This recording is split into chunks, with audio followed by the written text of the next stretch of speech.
अयोध्या में रामलला की प्राण प्रतिष्ठा का विधान इस प्रकार पूर्ण किया गया। अयोध्या के राम मंदिर में रामलला की प्राण प्रतिष्ठा का विधान बड़ी खुशी के साथ से मनाया गया। मंदिर के गर्भगृह में मोदी पहुंचकर उन्होंने प्राण प्रतिष्ठा पूजा के लिए संकल्प लिया। अब पूजा को आरंभ की गई थी। इससे पहले सुबह मंत्रोच्चार के साथ रामलला को जगाया गया। इसके बाद वैदिक मंत्रों के साथ मंगलाचरण हुआ। 10 बजे से शंख समेत 50 से ज्यादा वाद्य यंत्रों की मंगल ध्वनि के साथ प्राण प्रतिष्ठा कार्यक्रम शुरू किया गया था। मोदी जी के द्वारा गर्भगृह में मूर्ति की पूजा चल रही थी। वहीं यज्ञशाला में हवन भी चल रहा था। दोपहर 12:29 बजे प्राण प्रतिष्ठा की मुख्य विधि शुरू हुई, जो 84 सेकंड की रही। इन 84 सेकंड में ही मूर्ति में प्राण स्थापना की गई। प्राण प्रतिष्ठा के बाद मंडप में वसुधारा पूजन हुआ। ऋग्वेद और शुक्ल यजुर्वेद की शाखाओं का होम और पारायण हुआ। इसके बाद मंत्रों के साथ पूर्णाहुति हुई और पूजा के कार्य को संपन्न किया गया। इस महोत्सव में होने वाली वैदिक क्रियाएं और शुभ संस्कार 16 तारीख से शुरू हो गए थे। पहले दिन प्रायश्चित होम यानी पवित्रीकरण की क्रिया हुई। इसके बाद कलश पूजन और मूर्ति की शोभा यात्रा हुई। फिर मूर्ति का परिसर में प्रवेश हुआ, जल यात्रा और तीर्थ पूजा हुई और अधिवास हुए। मूर्ति की पवित्रता और शक्ति बढ़ाने के लिए मूर्ति को जल, घी, औषधि, केसर, शहद, फल, अनाज और सुगंधित चीजों में रखा गया। इसे अधिवास कहते हैं। इसके बाद श्री रामलला को 20 जनवरी को स्थापित किया। आइए हम आपको बताते हैं कि पिछले 6 दिनों में कब कौन से पूजा अनुष्ठान हुए, इसे समझते हैं। 16 जनवरी मंगलवार को इस दिन प्राण प्रतिष्ठा में पूजा करने वाले यजमान ने प्रायश्चित किया और सरयू नदी में स्नान किया। पवित्रीकरण की क्रिया के बाद विष्णु पूजा के बाद प्रायश्चित के तौर पर गोदान किया। इसके बाद जहां मूर्ति निर्माण हुआ उस जगह पर कर्मकुटी होम किया। इस दिन वाल्मीकि रामायण व भुषुंडी रामायण पाठ की भी शुरुआत हुई। 17 जनवरी बुधवार को इस दिन जल यात्रा के साथ ब्राह्मण बटुक कुमारी सुवासिनी पूजन हुआ। बटुक यानी बच्चे, कुमारी यानी 10 साल से कम उम्र की बच्चियां और सुवासिनी यानी सुहागन महिलाओं की पूजा हुई। फिर कलश पूजन हुआ और कलश यात्रा हुई। इस दिन रामलला मूर्ति की शोभा यात्रा हुई और आनंद रामायण का पाठ शुरू हुआ। 18 जनवरी गुरुवार को इस दिन रामलला जहां विराजमान होंगे उस जगह की पूजा भी की गई। इसके बाद तीर्थ पूजन हुआ, जिसमें गणेश, अंबिका और मंडलों की पूजा हुई।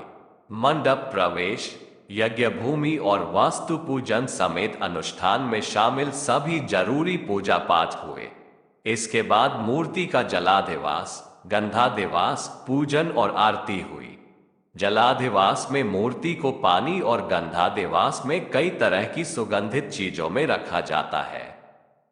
19 जनवरी शुक्रवार को औषधाधिवास, केसराधिवास, घृताधिवास और धान्याधिवास हुए। औषधाधिवास में मूर्ति को औषधियों में रखा जाता है। केसराधिवास यानी केसर में, घृताधिवास यानी मूर्ति को घी में और धान्याधिवास का मतलब मूर्ति को कई तरह के अनाजों में रखा जाता है। माना जाता है कि गड़ाई के वक्त मूर्ति पर चोट होने पर लगने वाले दोष और अशुद्धियां इन अनुष्ठानों से दूर हो जाती है। इस दिन अरणी से प्रकट अग्नि की नवकुंडों में स्थापना हुई। फिर हवन, वेद पारायण, रामायण पारायण हुआ। 20 जनवरी शनिवार को इस दिन मंदिर के प्रांगण में 81 कलशों की स्थापना और पूजा हुई। इसके बाद सुबह शर्कराधिवास और फलाधिवास की क्रिया हुई। शर्कराधिवास में शक्कर और फलाधिवास में फलों के साथ मूर्ति को रखा गया। फिर शाम को पुष्पाधिवास की क्रिया हुई। इसमें कई तरह के सुगंधित फूलों में मूर्ति को रखा जाता है। माना जाता है इन क्रियाओं से मूर्ति की पवित्रता और बढ़ जाती है। 21 जनवरी रविवार को पहले टेंट, फिर अस्थायी मंदिर में विराजमान रही रामलला की पुरानी मूर्ति नए मंदिर में ले जाकर स्थापित की गई। इस दिन सुबह मध्याधिवास और शाम को शय्याधिवास हुआ। मध्याधिवास में मूर्ति को शहद के साथ रखा जाता है। शय्याधिवास में मूर्ति को शैया पर लिटाया जाता है। इसे शयन परंपरा भी कहते हैं।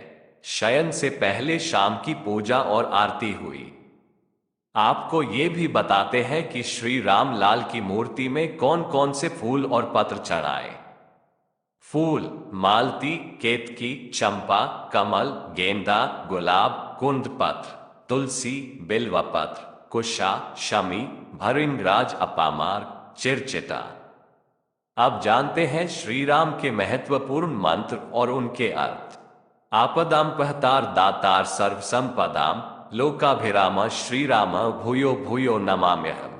इसका अर्थ है सबसे सुंदर मेरे आराध्य श्री राम को मैं बार बार प्रणाम करता हूँ। श्री राम सभी आपदाओं को दूरते हैं और हमें सुख संपत्ति प्रदान करते हैं।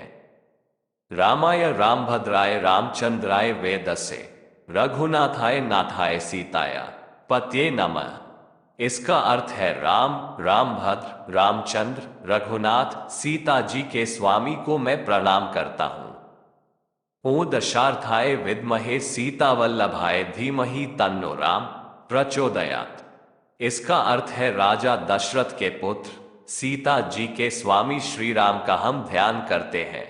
भगवान हमें अच्छे काम करने के लिए प्रेरित करें। ओ रामाय नमः।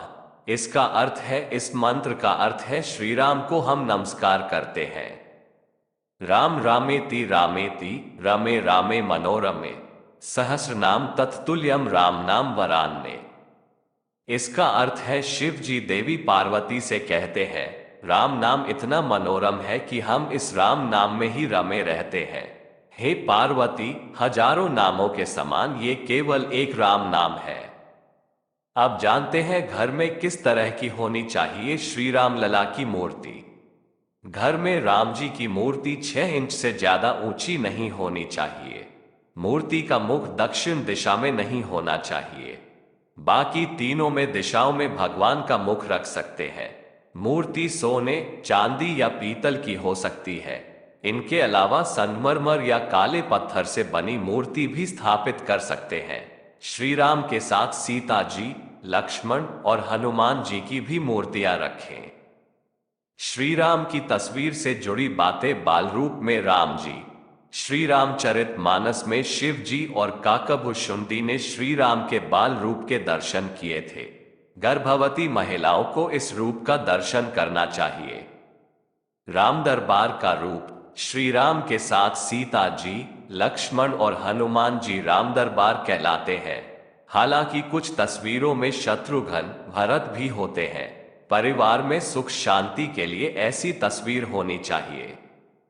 सीता राम जी, पति पत्नी के सुखी दाम्पत्य जीवन के लिए सीता राम की तस्वीर लगाना शुभ होता है। श्री राम और हनुमान जी, स्वार्थ भक्ति करने वालों को श्री राम के साथ हनुमान जी वाली तस्वीर लगानी चाहिए। अकेले राम जी, ऐसी तस्वीर जिसमें श्री राम धनुष बाण लिए हुए अकेले हो और दायां हाथ वर मुद्रा में हो। इस रूप के दर्शन से पुरुषार्थ और सत्कर्म बढ़ते हैं, सफलता भी मिलती है। इस प्रकार से श्री राम लाल की मूर्ति की संपूर्ण प्राण प्रतिष्ठा की गई। दोस्तों, इस प्रकार से श्री राम जी से जुड़ी कुछ बातें दोस्तों आपको ये जानकारी इस वीडियो के माध्यम से हमने आपको देने की कोशिश की है। हम सिर्फ आपसे इतना चाहते हैं कि आप प्लीज हमारे इस चैनल को सब्सक्राइब कीजिए, लाइक और शेयर भी कीजिए और बेल आइकन को जरूर दबा दीजिए जिससे हमारी वीडियो आप तक सबसे पहले पहुंच सके। ऐसी ही वीडियो देखने के लिए आप प्लीज हमारे इस चैनल को सब्सक्राइब करें और बेल आइकन को जरूर दबा दें।